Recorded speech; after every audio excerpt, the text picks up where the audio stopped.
Brad Fittler commented that the Blues looked shell-shocked, which was disappointing, especially in that first 20 minutes.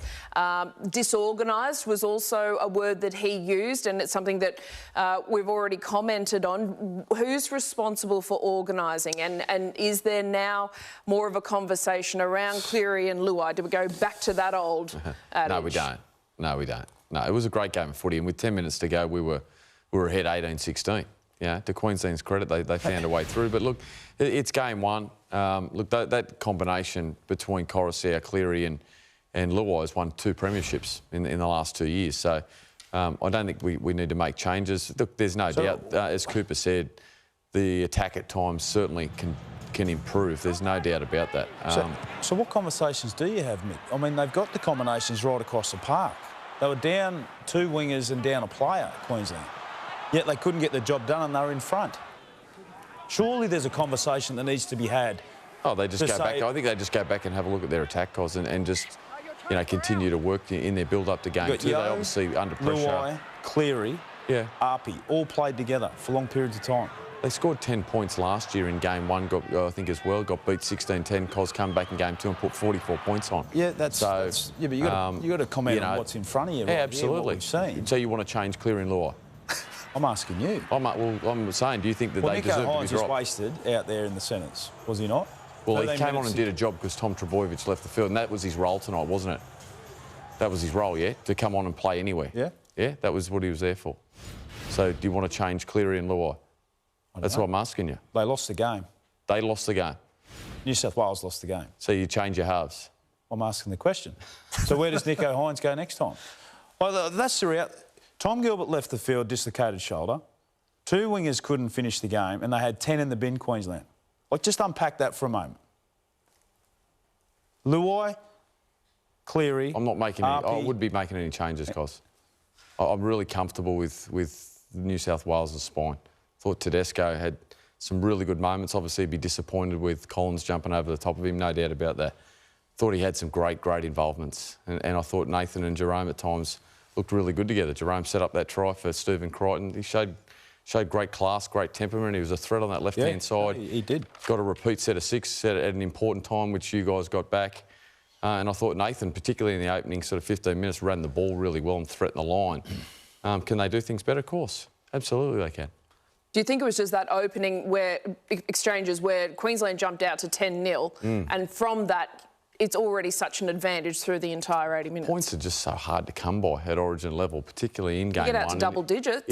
In those slippery conditions, so it's hard to run down. The fact that they did it, you know, they got back in front a number of times. They kept fighting New South Wales and finding a way to get in front. Back end of the game, they didn't get it right. You said slippery. Do you think the surface had anything to do with it? No, both sides had to play in it. I'll help Mick out a little bit. I wouldn't be making any changes. I think the fact that Coruscant, Yeo, Luai and Cleary, the only thing they should change is the fact that they played too many players back underneath. Cleary was dropping Frizzell off, dropping Martin off, a lot of change of direction. But the one try they scored that was very good was a straight line run from Liam Martin on the left-hand side. The connection between those 3 Penrith guys needs to improve. I would not be changing it, but they need to play more straight and direct. One thing you need to recognise when you play against Cherry Evans too, because it's a Des Hasler system and it's something that's ingrained in his game, is that he always jams. And to Valentine's awareness and credit, Valentine was up with him a lot of the time. I said during the call, if they had have played earlier, like they were making the decisions for the New South Wales attack, they just continued to play too deep into the line and it allowed Holmes to get up and unsettle their defensive shifts at times. So they'll look at that. There's no doubt they'll look at that. There's plenty of space around Cherry Evans because he gets caught so tight to his back rower and gets ahead of the line. So there's no doubt they'll look at that for next time. Corey, can I ask you, in the spirit of making changes, would you have Tevita Pangai Jr back? He wanted to go out and make an impact. Well, I thought, in all honesty, I thought Tevita's first stint was terrific, to be fair. I thought he worked really hard. His appetite to carry the ball was high. Obviously the offload was the crucial one, and they couldn't defend that. New South Wales leading 12-10 at the time. Correct. Offload coming out there. Valentine Holmes comes up with a similar offload. Arpey Coruscant scores. Yep. Yeah, there was 2 offloads tonight that really sort of went against both teams, and they just weren't able to defend that. But I thought, his opening stint, I thought he was strong.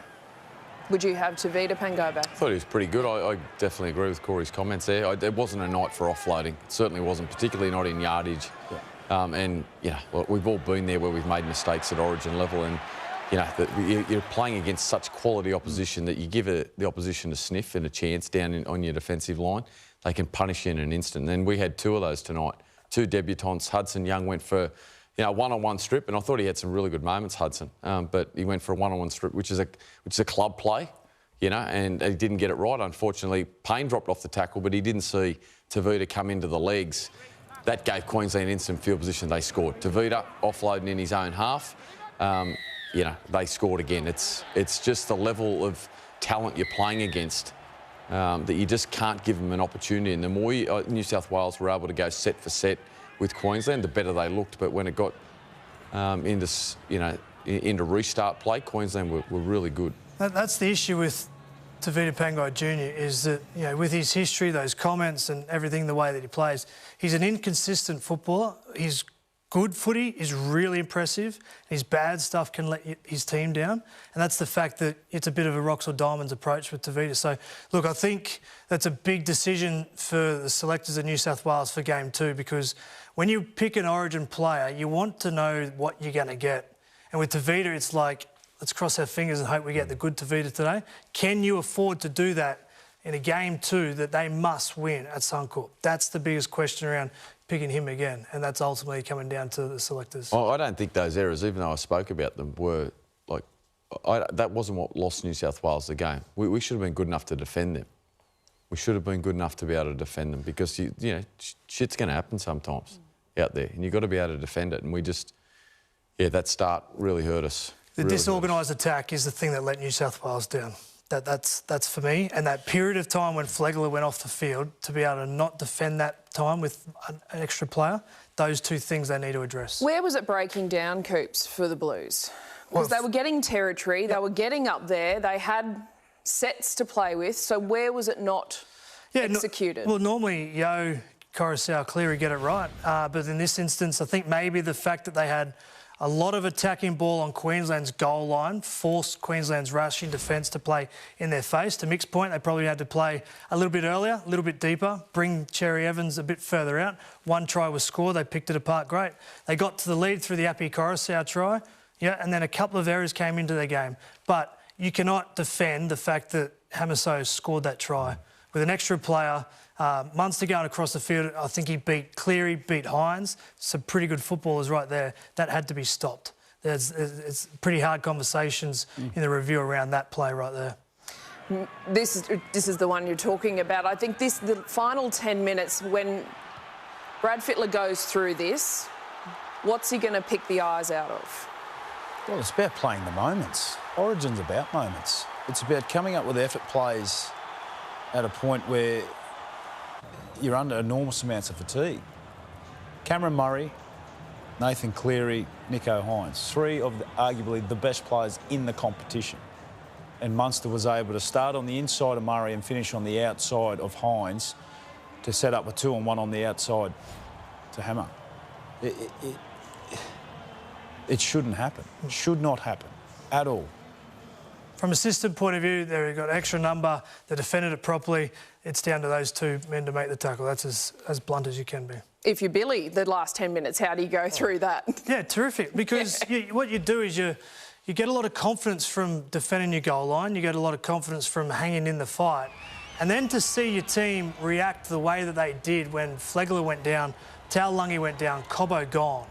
Game is on the line and you're down a player against a very strong New South Wales team. I like the fact that they played from wide field positions to zing the ball to get some space. To be honest, that's probably what won them the game. The fact they went from coast to coast, got the ball in the most dangerous player's hand. And if there was anyone else other than Hamiso Tabuai-Fidow on the end of it, it's not a try. He dropped the accelerator, beat Addo-Carr, and then swerved past Tedesco like he wasn't there. Hell of a finish from a guy that was playing out of position and then come up with a clutch play to win it.